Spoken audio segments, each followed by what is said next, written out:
I saw all the different artistic directors there. We can do that again.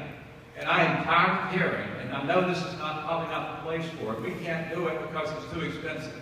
Yeah, we can do anything we want to do. This is an aspirational global city. And that's what I want this to be. This needs to be part of that. When we were building the Arts Center, people said, it's too big, we can't afford it. You're not hearing that anymore. When everybody all over the world wants to build a building and live within sight of the Arts Center so they can go down there. We're about to introduce a wonderful new vendor for the Sears Tower that's going to make it even better. And that was something that there were some people that didn't want to do that. And that's one of our internationally recognized facilities now. Wonderful architecture, a great place serving the entire community. We built the Perez Miami Art Museum. We built the Miami City Ballet Company from scratch. Nobody else in the country has done that. 1986 to today, one of the world's greatest ballet companies. We built a new building for them in 2000. The New World Symphony from scratch. New building in 2011. Young Arts. And then Harrison has gone over and bought that from McCarty, and now she's going to build a wonderful facility there. So we have a once-in-a-lifetime opportunity down here in Coconut Grove because of misfortune. The property went to the state gave it back, and it's restricted. It really needs to have a theater. And our vision is that we don't have commercial development except development that's supportive of the theater itself.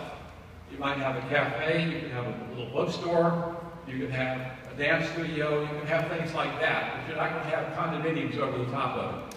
This is going to be a beautiful theater again. Whether it's in this building or not, I'm not going to answer, and I'm not going to really even take a position exactly. I'm just going to comment on it. But it's going to be something that's going to showcase great theater in this community. I became the chairman of the board of the Arts Center 4 years ago, so I finished 4 years. I was the chair-elect for 3 years before that, and that's almost the history of the Arts Center. Parker Thompson was the chair the year before me and Ricky came in for 3 years, and then I have done that since. In 2008, 2 years after this closed, and I have to confess, years before I was on the board of the Coconut Grove Playhouse, and I even represented them in a very important piece of litigation, pro bono, and we won. We got a summary judgment. They were going to develop it. It was going to be a big condominium development on the property.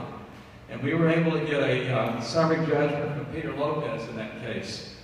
So I know a lot about it. I've worked a lot with Arnold Middleman.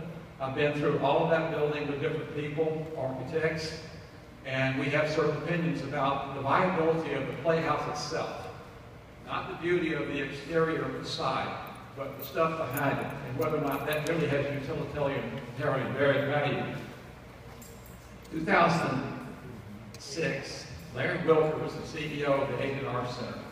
He was a former head of the Kennedy Center. Deep background in theater. He was asked by Mark Sarnoff, the commissioner for this district for the city of Miami, who I think just walked in here, back here. Mark has been incredibly supportive of this for the last years, trying to get this thing clear so that something can happen there. And Manny was the mayor at that time. We started a new corporation called Town Square Neighborhood Development Corporation to oversee the development of the area around the Arts Center, and Manny is the vice president of that organization, and he stayed very active. And he wanted to see, and Mark wanted to see, Coconut Grove Playhouse rise up again.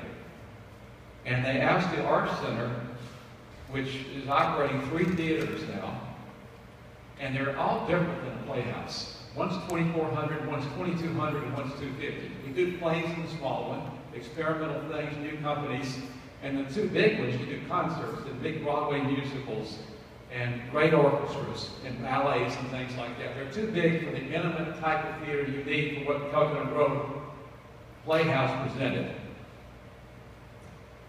And if you see this letter right here, this is where this all started from the standpoint of trying to stand up and put together a group and try to do something when it became clear in January that the county was now going to take over this property from the state, and their vision was to go forward to build a 300-seat theater on the property.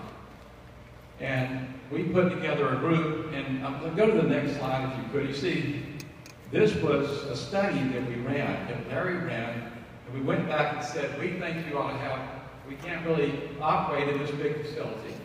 It's not what will work financially. Because this gentleman asked a question over here about the budget for this theater. And that's something that I've been working real hard on personally in the foundation. And I'm going to tell you about that in just a second. Because we've come up with a plan that is financially viable for operating this theater.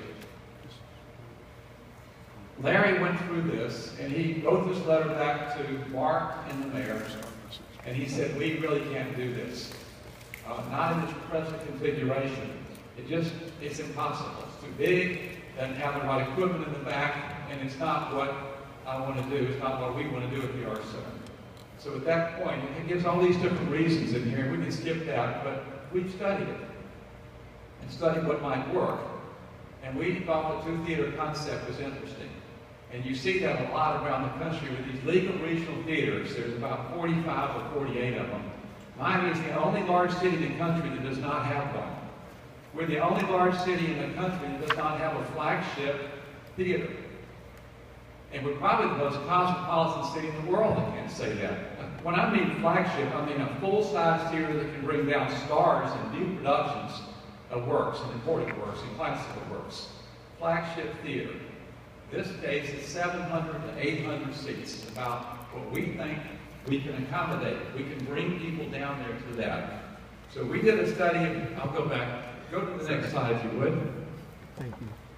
This is our proposal. So in March, we put this together as fast as we could, and we went to see Commissioner Suarez, and Mark Sarnoff, and said, we've got a plan, that an alternative, an option, another option. We think there should be a public debate about what happens on this property. This is too important to our future and to our past to just move without looking at something else. Because they're already ready to send out requests for architects to send in their plans for their 300-seat theater. And believe this is, I am not making any kind of aspersion on Joe Adler or Gable Stage.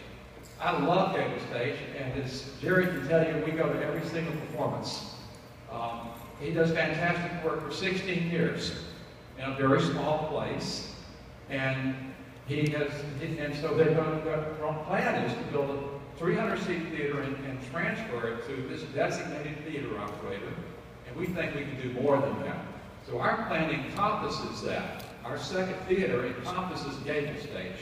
And there is a precedent for that in this country, in Boston, at the Huntington Theater, where the great Huntington Theater has built a separate, 2 miles away from its main facility, built a separate facility for Speakeasy, which does 6 plays there, and it's almost very similar to Gable Stage.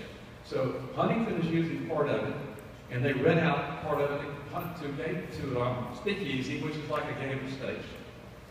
So we put together this proposal and asked the Mayor Jimenez, because now the county has control of the property, under a 50-year lease with 2 25-year extensions, would you consider this? And we don't want any more money from the county. If you can't find any more money, we want to do it with private money. And all we're asking you to do is just look at it and see whether or not you think this is reasonable, because we think we need something important on this property. Because this anchors the southern end of Coconut Grove, like the bay anchors the north end or the east, and it would be a perfect balance. And we know that Coconut Grove is going through a renovation period, whether we like it or not. And I'm going to show you there are 8 or 9 different projects that are already on the planning board, and all of them are going to like this, because this is going to be a great amenity for all of them. And there's going to be a lot of people that are going to be looking for things to do in Coconut Grove, because this is going to be the best place to live in Miami. In 10 years, it's going to be Coconut Grove. Sorry, Miami Beach. South Beach is full. Brickell's full. You can't turn around. Coconut Grove is the place. And what's happening here on this beautiful, beautiful waterfront is just unimaginable. And then you go to these condominiums over here on Bayshore, and then you go up to the center, and that's where everything is. And where does that end up? It ends up right in this property where there's nothing to do. So we put this together. Next slide. Look at this one. The purpose of this venture is to identify strategies that would catalyze the western end of the Grove and design, construct, and operate a state-of-the-art, world-class, multi-purpose performing arts facility. Yes, we'll have dancers in there, and people can read poetry from the stage, but the main thing we want is a theatrical performing arts center with 2 theaters, one a flagship theater, while respecting the history, charm, and ambience of historic Coconut Grove. We don't want to do any more to traffic and parking than they already had, but we think we should do at least as much as they did. The Coconut Grove Theater had 2 theaters, Coconut Grove Playhouse. One was 1,100 seats and one was 200 seats, and that's 1,300. And you had to park all over Coconut Grove, and people did it for 50 years. These 2 theaters, 300 and 700 or 1,000. So they're almost 20% smaller and will require less traffic and less parking, but return us to what we had before. And we want to respect the history, charm, and ambience of Coconut Grove. And you showed me 2 lists of questions in the beginning of this presentation, and I think we will answer all. We've looked at all of those. Traffic, how big buildings are, how tall they are, how big they are. The Coconut Grove Playhouse site presents Miami-Dade County with a magnificent, once-in-a-lifetime opportunity to create an important civic and cultural landmark anchoring the west end of the Grove. Such a facility would provide enormous benefit to all Greater Miami, symbolizing the status as a thriving, mature, and global city. In 2004, the board of the Coconut Grove Playhouse presented to Miami Department of Cultural Affairs with this booklet. In this booklet, almost everything I'm talking about here was given as a reason why the voters of this county should pass this bond, these $20 million of bonds which were passed. They didn't ask for a 300-seat theater. They asked for Coconut Grove Theater to be renovated. That's what this was all about.